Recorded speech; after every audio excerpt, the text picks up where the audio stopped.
Começando a revisão, gravando, revisão, 7º ano, AV1, terceiro trimestre, capítulo 13, 14, 15 e 16.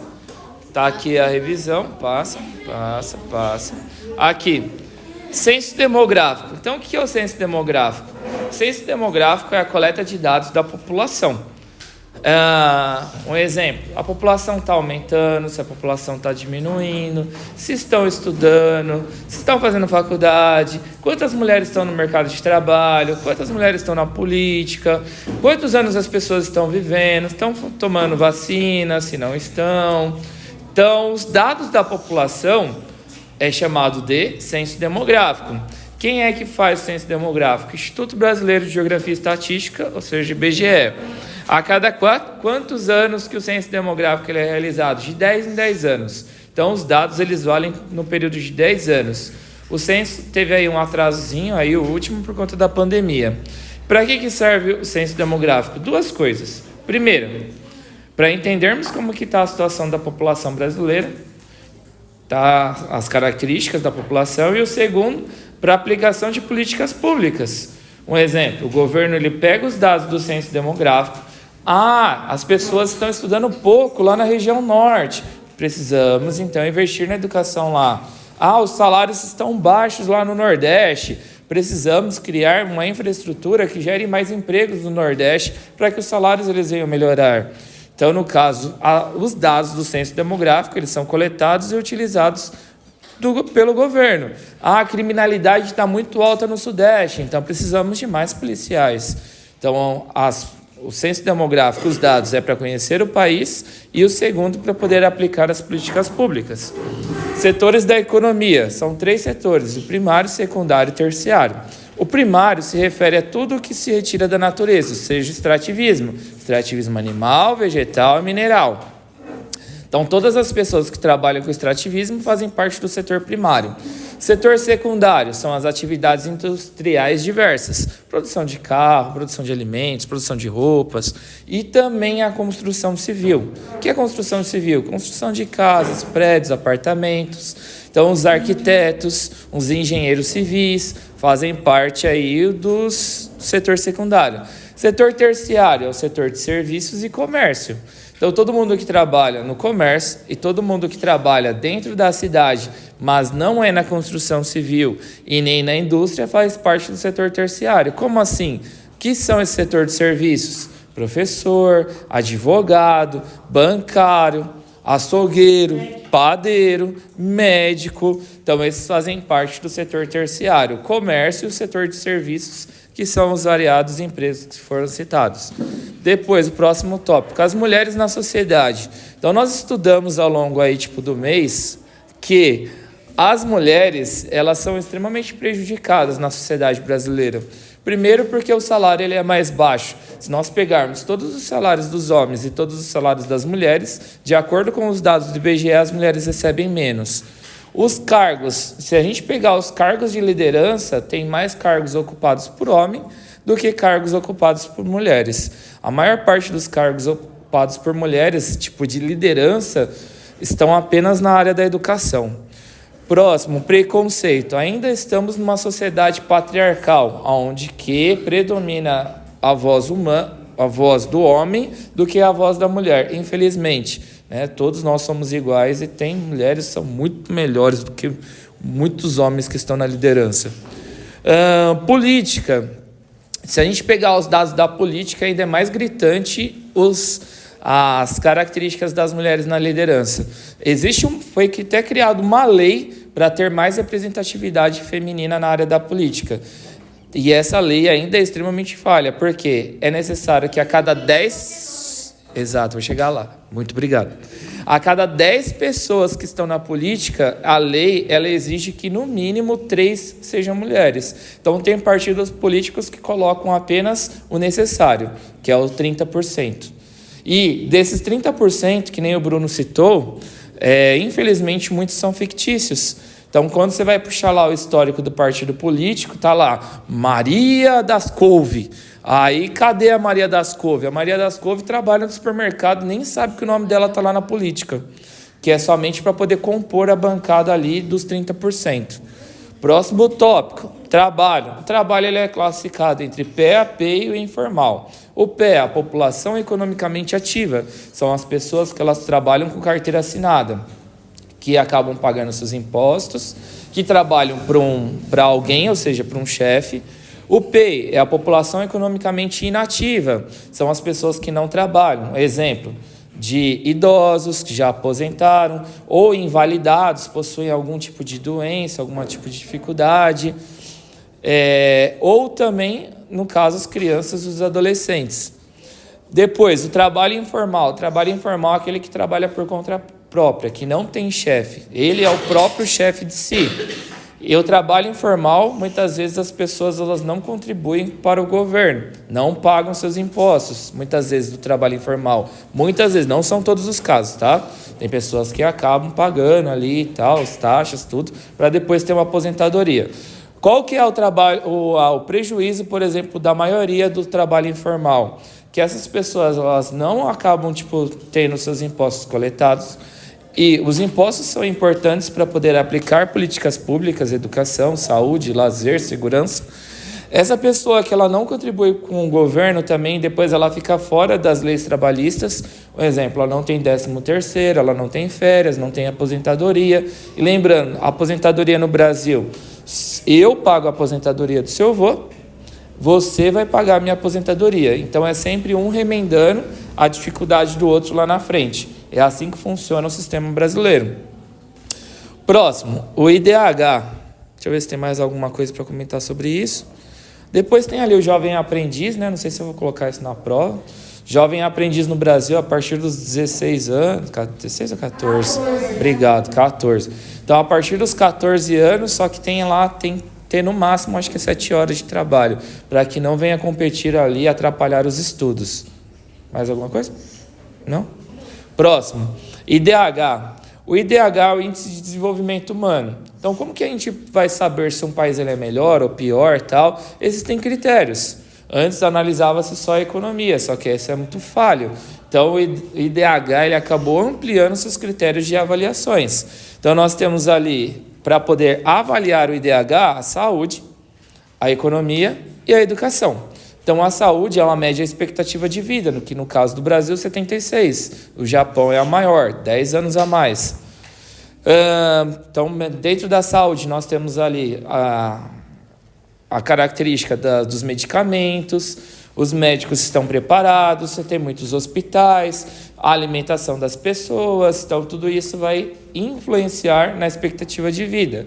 Sobre a educação, quantas pessoas sabem ler e escrever, quantas pessoas estão inseridas no ensino superior, isso faz parte da educação. Depois, a economia, ela vai medir a renda per capita e o PIB. O PIB é o Produto Interno Bruto, é o quanto que o país arrecadou durante um ano. Então, pega lá todo o nível das empresas, todo o comércio gerado, todo o nível de importação e de exportação. Aí, no final, nós temos ali uma taxa econômica. Essa taxa é o PIB, o quanto que o país arrecadou durante o período de um ano. Se nós pegarmos esse PIB e dividir pela população, nós temos a renda per capita, que seria o quanto que cada pessoa arrecada durante o período de um ano. Você pega o PIB e divide pela população.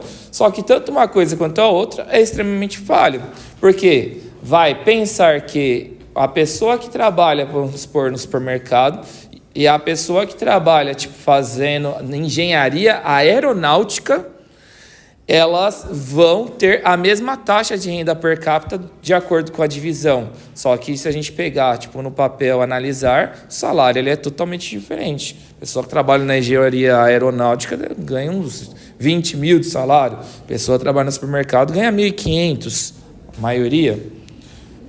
Dúvidas? Sobre o IDH, nós temos ali, do maior IDH, o mais elevado, que a gente estudou aí da América do Sul, é o Chile, tá? O Chile tem o maior IDH latino-americano. Então, nós pegarmos todos os países, desde o México até o último país da América do Sul, o melhor IDH é o do Chile. A melhor economia é do Brasil, se bem que é extremamente falha também, porque ganhamos muito só que temos uma dívida gigantesca. Não adianta, ganhar 5 mil de salário e gastar 8 mil por mês. Você sempre vai estar no saldo negativo. Infelizmente, essa é a realidade do Brasil, tá? O maior IDH da América é o do Canadá e a maior economia da América é dos Estados Unidos. Dúvidas? Próximo. Transição, não, populoso e povoado. Deixa eu ver aqui. Aqui, este mapa. Então, nós dizemos que o Brasil ele é muito populoso, porém pouco povoado. Nós somos a 6ª maior população do mundo, só que essa população está distribuída de forma irregular. Essas manchas em vermelho é onde que se encontra a nossa população. Se você observar, a maior parte da população está na costa litorânea, desde o Rio Grande do Norte até o Rio Grande do Sul. As regiões centro-oeste e região norte, nós chamamos elas de vazios inóspitos ou zonas inóspitas. O que é uma zona inóspita? Aonde que mora poucas pessoas. E por que moram poucas pessoas? Geralmente por conta dos fatores naturais. O que tem no centro-oeste que dificulta a adaptação humana? Pantanal. Então, o Pantanal se estende para o Mato Grosso e Mato Grosso do Sul. É uma área natural gigantesca, se estende até o Paraguai e a Bolívia. Então, o Pantanal dificulta a adaptação humana. Então, a zona inóspita. E lá na região norte, não precisa nem explicar, né? A Amazônia. Então, a Amazônia acaba também tornando uma zona inóspita nessa região norte. Deixa eu ver o próximo. Transição demográfica. O que é a transição demográfica? Primeiro, o que é o ato de transitar? É mudar. E demografia, você já sabe que é a população. Então, transição demográfica é a mudança no perfil populacional. Então, a população, ela ora aumenta, ora diminui. A tendência da população mundial é a diminuição. Então, isso é chamado de transição demográfica. A transição demográfica ela é dividida em 4 períodos históricos. Tá? Só que a gente vai falar de forma resumida sobre a transição demográfica. Então, você vai lembrar que é o ato de mudança populacional com a tendência à diminuição.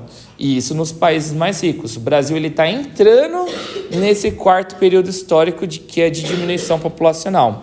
Para ter uma diminuição populacional, a taxa tem que ser de menos de 2,1 filhos por mulher.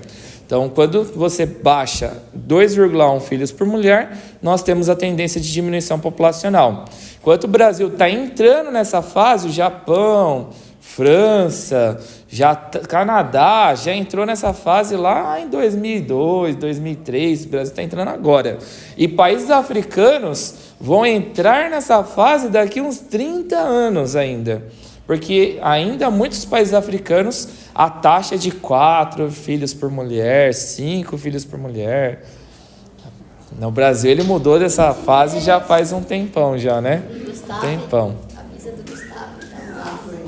Vamos lá, próximo. Depois a gente tem a pirâmide etária. O que é a pirâmide etária? A pirâmide etária ela vai ser um gráfico populacional, para nós entendermos como que está distribuída a população em determinado território. Então, aqui no caso, é a pirâmide africana e aqui é a pirâmide europeia. Então, de acordo com o gráfico, a pirâmide africana, nós temos aqui muitos filhos por família.